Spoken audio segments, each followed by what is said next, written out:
Halo,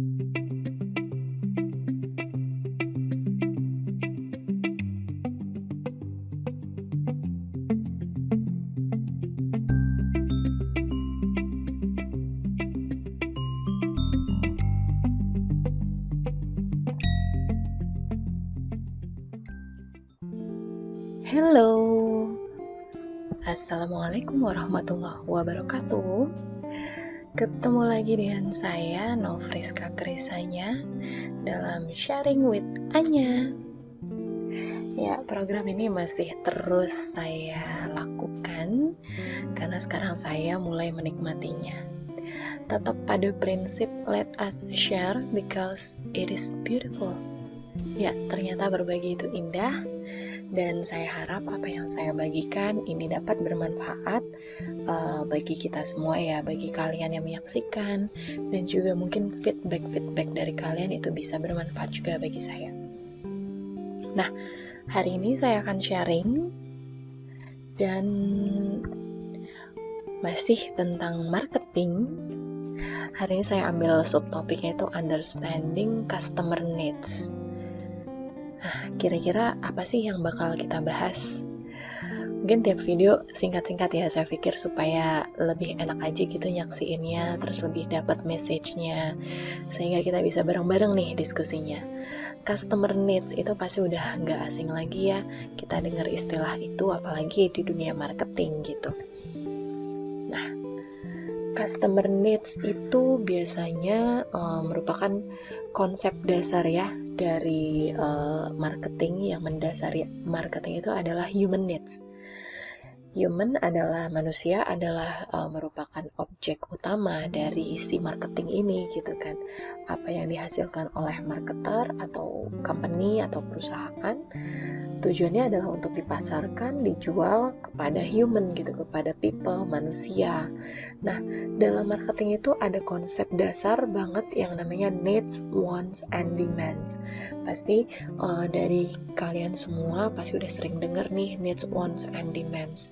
Kita coba bahas satu-satu apa sih yang dinamakan dengan needs, wants, and demands. Nah, yang pertama adalah needs. Secara harfiah itu diartikan dengan kebutuhan. Nah, di sini saya mengambil istilah human needs ya. Human needs ini saya ambil pengertian dari buku Kotler dan Armstrong tahun 2018 bahwa human needs di sini adalah keadaan yang dirasa kurang atau kayak kekurangan gitu ya, yang dirasakan oleh manusia. Nah, ini adalah basic physical needs, artinya kebutuhan dasar secara fisik. Seperti kalau kita kenal dulu istilahnya namanya sandang, pangan, papan. Nah, tapi mungkin lebih dari itu ya. Di sini contohnya ada makanan, pakaian, kehangatan dan keamanan, social needs for belonging and affection, kemudian individual needs. Nah, ini kebutuhan individu untuk knowledge and self-expression. Jadi nggak cuman sandang, pangan, papan aja ya yang ada di sini, tapi juga kebutuhan sosial, kebutuhan kenyamanan, keamanan, dan juga individual needs itu seperti rasa ingin tahu akan pengetahuan dan bagaimana untuk mengekspresikan diri. Ini sih kalau saya melihatnya lebih kepada teori kebutuhan Maslow ya, dari yang paling bawah physical needs sampai kepada yang paling atas adalah self expression ya, artinya mengekspresikan diri. Kemudian di sini juga di-note bahwa marketers itu tidak menciptakan kebutuhan ini, tapi ini adalah bagian dasar dari human makeup atau bagian dasar dari manusia itu sendiri. Next, beralih ke wants. Nah, di sini ada wants. Secara harfiah itu diartikan dengan yang namanya keinginan ya. Jadi wants di sini konsepnya adalah merupakan bentuk dari human needs ya, yang dibentuk oleh budaya, culture, dan individual personality, kepribadian individu. Ini biasanya dibentuk oleh lingkungan ya, wants ini sendiri. Jadi kebutuhan-kebutuhan dasar tadi seperti makanan, pakaian, social needs, kemudian rasa ingin tahu dan sebagainya, pendidikan, itu akan lebih mengarah kepada specific needs ya. Dan wants ini akan memuaskan atau satisfy the needs. Jadi needs itu akan lebih mengarah kepada spesifik produk atau jasa, dan itu akan menyenangkan si kebutuhan itu memuaskan gitu ya. Jadi misalnya kayak gini nih, seorang Amerika ya, orang Amerika itu kan membutuhkan makanan, tapi dia pasti menginginkan Big Mac, French fries ya, fries maksudnya di sini, dan soft drink. Karena emang culture di Amerika itu erat kaitannya dengan fast food seperti Big Mac, kemudian soft drinks, French fries dan sebagainya. Kemudian contoh kedua di sini adalah orang Papua Nugini gitu ya. Dia membutuhkan makanan, tapi biasanya wants-nya itu akan lebih mengarah kepada taro, umbi-umbian, kemudian nasi, yams and pork. Nah, kalau di Indonesia sendiri saya mengambil contoh itu seperti masyarakat Minang nih. Masyarakat Minang membutuhkan makanan, tapi biasanya menginginkan rendang, gulai, dan something seperti yang lebih pedas dan bersantan. Nah, itu saya menyaksikan sendiri sih di kantor teman saya yang asli Padang, kemudian penempatannya di Jakarta. Ketika dia sampai sini, dia itu benar-benar nggak suka nih makanan di sini, mulai dari nasinya, lauknya, rasanya, sampai-sampai dia harus ngirim beras yang khusus dari Padang ke Jakarta, karena dia bilang beras di Padang itu lebih enak, lebih pulen. Kemudian istrinya pasti bakal masakin kayak rendang, gulai kaliu daging yang pedes-pedes, yang bersantan. Nah, itu emang terbentuk, itulah wants-nya dia. Jadi ketika dia ditinggal istrinya juga agak gimana gitu, karena pasti kangen masakan Padang ya, masakan Minang. Itu sekilas info aja sih, karena emang itu kejadian. Next, di sini ada demands. Demands ini berarti adalah permintaan ya, permintaan. Nah, demands di sini konsepnya adalah wants atau keinginan yang didukung dengan daya beli gitu ya, buying power. Ini dinamakan demands. Nah, people itu, orang-orang itu akan meminta produk dan jasa dengan benefit, manfaat yang dapat menambah nilai lebih ya, nilai yang paling tinggi, dan itu memberikan kepuasan yang tinggi. Dan saya ambil contoh seperti ini. Banyak orang yang menginginkan, jadi wants-nya di sini adalah mobil gitu ya, mobil Mercedes-Benz, tapi mungkin hanya sedikit yang mampu membelinya, karena Mercedes-Benz ini kan dia adalah identik dengan mobil mewah yang harganya tinggi, jadi nggak semua orang dapat membelinya. Nah, tapi pasarnya ini ada orang-orang yang mampu membeli itu, yang menginginkan dan mampu membelinya itu ada. Nah, inilah yang dinamakan dengan demands atau permintaan itu sendiri gitu ya. Mungkin contoh lain juga banyak ya.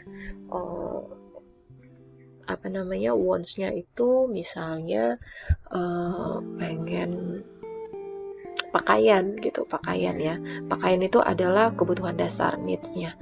Tapi ketika dia menjadi wants, misalnya dibentuk dengan budaya kayak misalnya budaya di Jakarta atau lingkungan kantor dengan casual, smart casual gitu ya. Smart casual, dia akan menggunakan itu menjadi wants-nya, tapi ketika sampai ke demands, akan ada orang-orang yang memakai merek tertentu gitu ya, merek tertentu yang biasanya lebih mahal gitu ya. Nah, itu sudah menjadi demands gitu.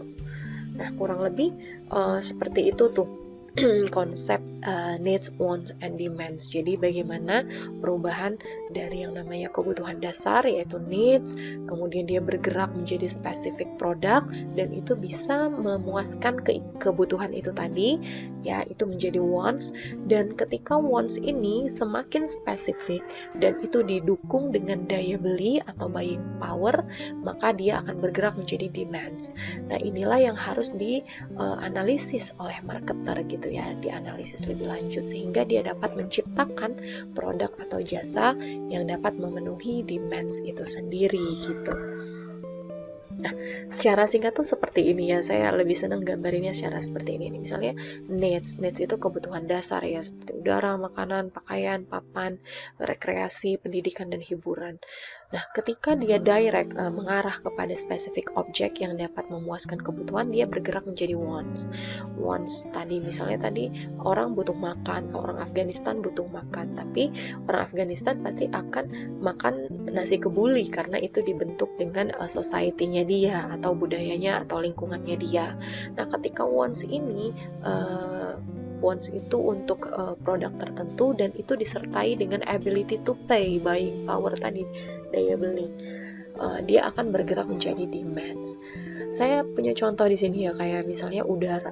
Udara itu kan kebutuhan dasar, oksigen, tapi dia bisa menjadi wants ketika udara itu benar-benar yang bersih, yang tidak terganggu, dan ketika daya beli itu dirubah menjadi misalnya tabung oksigen yang memang dibutuhkan dan orang memiliki daya beli, seperti itu ya.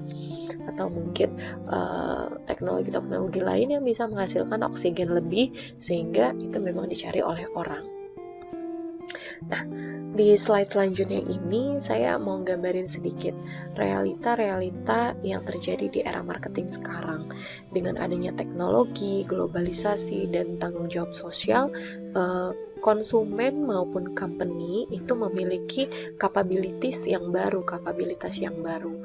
Misalnya ini kita lihat dari sisi konsumen ya, dapat menggunakan internet sebagai powerful information gitu ya dalam pembelian. Kemudian dapat mencari, mengkomunikasikan, dan membeli dalam pergerakan yang cepat gitu. Dengan sekali klik aja dia sudah pindah ke informasi yang lain, dapat membeli A, B, C, dan seterusnya. Kemudian sekarang itu ya, dengan masuk ke dalam social media, dia tuh bisa langsung men-share opininya dia dan bisa mengekspresikan loyalitasnya terhadap suatu barang atau jasa. Nah, ini menjadi perhatian khusus bagi para pemasar atau company atas review-review atau opini-opini dari si customer gitu ya, karena di era sekarang itu sangat sensitif. Kemudian konsumen juga dapat aktif berinteraksi dengan companies terkait dengan produk atau jasa yang mereka dijual. Kemudian orang-orang juga dapat langsung menolak marketing yang mereka rasa itu tidak nyaman buat mereka. Misalnya kita lagi buka situs belanja, kemudian muncul iklan pop-up itu kita dapat langsung klik close supaya kita terhindar dari iklan-iklan itu. Nah, kemudian saya lihat di sini ada new company capabilities, itu artinya kapabilitas baru yang dimiliki oleh perusahaan dengan adanya perubahan teknologi, globalisasi maupun tanggung jawab sosial. Sama seperti konsumen, si company ini juga dapat menggunakan internet sebagai informasi yang powerful dan sebagai sales channel gitu ya. Dan termasuk di dalamnya untuk mendiferensiasikan barang-barang untuk individu-individu tertentu. Kemudian yang kedua di sini adalah dapat mengumpulkan gitu ya informasi yang lebih banyak, lebih kaya terkait pasar, customer, prospek, dan pesaing. Dan yang selanjutnya di sini company atau perusahaan itu dapat dengan mudah meraih customer dengan cepat dan efisien melalui social media dan mobile marketing. Kemudian dapat mengirimkan target ads, coupons, dan information.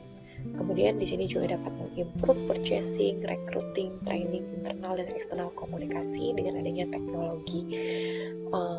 Sekarang training bisa dilakukan dengan online, kemudian rekrutmen juga, training, webinar, kemudian komunikasi itu bisa lebih efektif, efisien dengan menggunakan digitalisasi.